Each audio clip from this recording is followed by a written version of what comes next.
Hello everyone, welcome to Pratibha Tech. With this video, we are continuing ahead with the Java 17 features series. In the last video, we saw an enhanced pseudo random number generator. In this video, we will see about JEP 409, which is sealed classes. So let's get started. What are sealed classes? Java 17 introduced sealed classes, which provide a new way to restrict the subclasses of a class. Sealed classes can be thought of as a way to declare sealed hierarchy of classes, where the superclass controls which classes can extend it. This allows for greater control over the inheritance structure and can help to make code more maintainable and less error prone. To understand it better, we have to understand that in Java, we have final classes which does not allow any class to extend it. Then we have public or abstract classes which can be inherited by any other class. Sealed classes provides feature between these two. That is, neither it completely blocks any class from inheriting it nor completely allows any other class to extend it. It gives permission to classes who wants to inherit it. Without permission given, a particular class cannot inherit the sealed classes. I hope this is clear. So how to declare sealed classes? To declare sealed classes, we need to use the sealed keyword before the class keyword followed by the permitted subclass. For example, if you can see in this one, here we have used the sealed classes before this class keyword, and it is saying sealed class shape permits circle, square and rectangle and triangle. So in this example, the shape is declared as a sealed and permits only subclasses like circle, square and triangle. Any other attempt to extend the shape will result in a compile time error. So this is related to how to declare sealed classes. How to declare sealed interfaces? Sealed classes can also introduce a new feature called sealed interfaces, which allows you to restrict the implementation of an interface to a set of specific classes. To declare a sealed interface, use the sealed keyword before the interface keyword followed by the permitted implementing classes. In this example, the drawable interface is declared as a sealed and permits only the implementing classes like circle, square and triangle. So I hope this is clear. So let's see how it is done in this one. So here we can see this is our STS. So here we have declared a sealed classes, this one. So here it is with the sealed keyword before the class keyword, and here it is permitting only sub sealed class. It is a similar way whatever is shown in that presentation. And when we look at this sub sealed classes, so here it is sub sealed classes can extend sealed classes. So here if I try removing this permission, if I'm marking it as sealed class but I'm not giving permission, then see what's happened. See here it's saying sealed classes or interface lacks permit clause and no class or interface from the same compilation unit declares sealed classes as a direct implementation of superclass. And if you look at this one, then here it says this one, a class sub-sealed classes declared as non-sealed should have either a sealed class direct superclass or a sealed direct super interface. So here it is clearly saying that you have to permit this one, so that then only the subclasses will be able to inherit it. So here another thing to keep in mind, let's save it first. Yeah, so now compilation error is gone. So another thing is that when we are going to this sub-sealed classes, so here if we remove this, see before when we are looking at this subclasses, so here we can see I have added one more keyword here as non-sealed. So if I try to remove this, I'll explain this, what is this one. So now see I have just removed that. So sealed classes is giving permission to sub-sealed classes, and here it is extending. But what is the problem now? Here it is saying the class sub-sealed classes with a sealed direct superclass or a sealed direct super interface should be declared either final, sealed or non-sealed. So if we declare this as final, then this is also fine, but the thing is that no other class can further extend this subsealed class.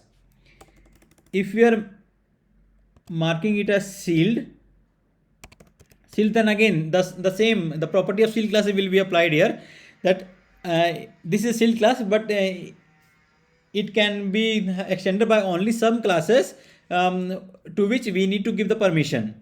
But if we declare it as non-sealed, so it will be like a public class, so which can be inherited by any class. So that's why any of these three keywords is required. Okay, so for this purpose only I came to this.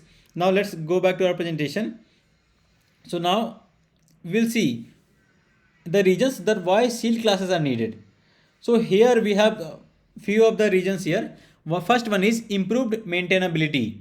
By limiting the number of classes that can extend a sealed class, the class hierarchy becomes easier to understand and maintain over time. This can help prevent unexpected changes to the behavior of the class and reduce the risk of bugs. Second one is enhanced security. Sealed classes can be used to ensure that only authorized classes can inherit from a class. This can help prevent security vulnerabilities in the code, such as when a subclass introduces unexpected behavior. Third one is better extensibility. By explicitly declaring the class can extend a sealed class, developer can design APIs with more controlled and extensible class hierarchy. This can make it easier to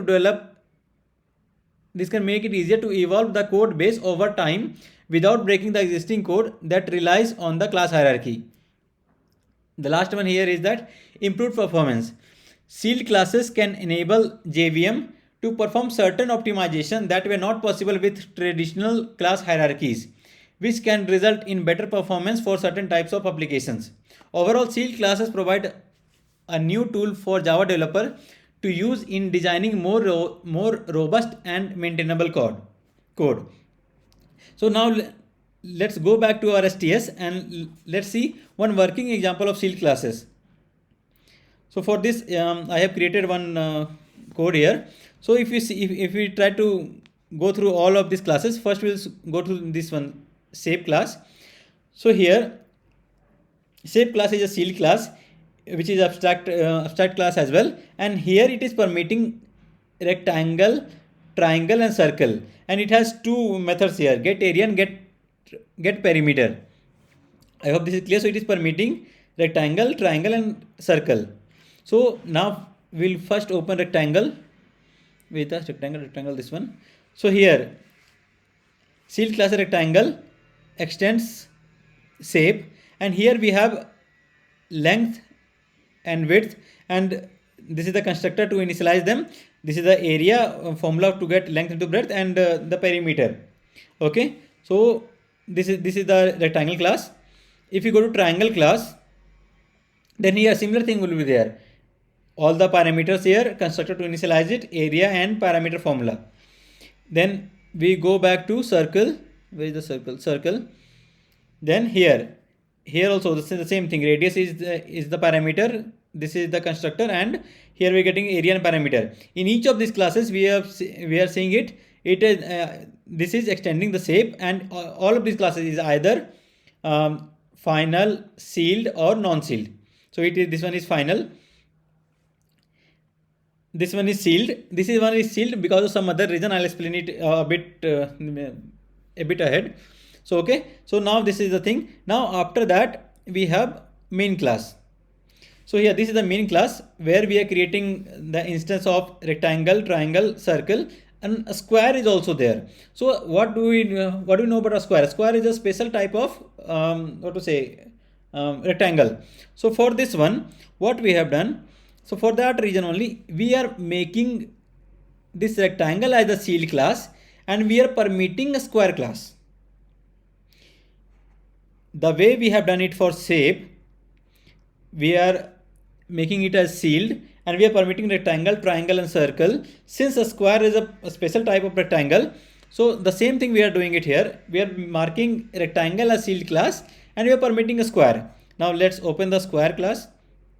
Here also same thing. Here also we are just calling the super constructor of this one square class, which is that constructor from rectangle class, and we are just passing the side. If you try to extract the area of this one, then what will the area? Side into side. So that's why we are passing the super as side. So it will simply give the area of the square. In case of rectangle, it is length into breadth. So both are different. But in case of square, since all sides are equal, we need to take any two sides. So for that reason, this is there.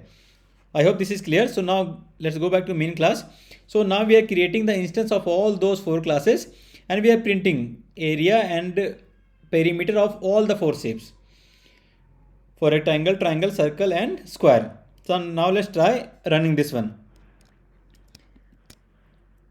When we run this as a Java application, then we can see we got everything here. Shape 1, shape 2, shape 3, and shape 4, both area and perimeter. So here one thing, so this was the working example. Now suppose if we are trying to create a class called rhombus, okay, I have just created it, but I have commented it. So let me uncomment it. Yeah, this one. See, rhombus is also a kind of shape, okay, and here also we have we can try overriding these two methods, that is get area and perimeter from shape. But the thing is that in shape class we have not given permission to rhombus. Here we have given permission to only rectangle, triangle, and circle. We have not given permission to rhombus. So that's why it is giving some error here. The type rhombus extending the seal class shape should be a permitted subtype of shape. So unless this is given there a permission, that means this has been added in the permission that in the permits clause of shape, this won't be able to extend it. For explaining this only, I created this rhombus class. So I hope this is very clear that what all things are there in seal classes. Now let's go back to our presentation. So here in the conclusion we can say seal classes and interfaces are a powerful new feature in Java 17 that can help to make code more robust and easier to maintain, especially in large code bases with many developers. By limiting the number of subclasses that can be defined, developers can design more controlled and extensible class hierarchies that are less error prone and easier to understand. I hope this is clear about the entire thing about the seal classes. Yeah, so that's all in this video. I'll be creating more videos on Java 17 features. So that's it for now. Please like, comment, and share the video, and please subscribe to the channel for more upcoming videos. If you have any doubt related to seal classes, please comment in this video. Thank you for watching.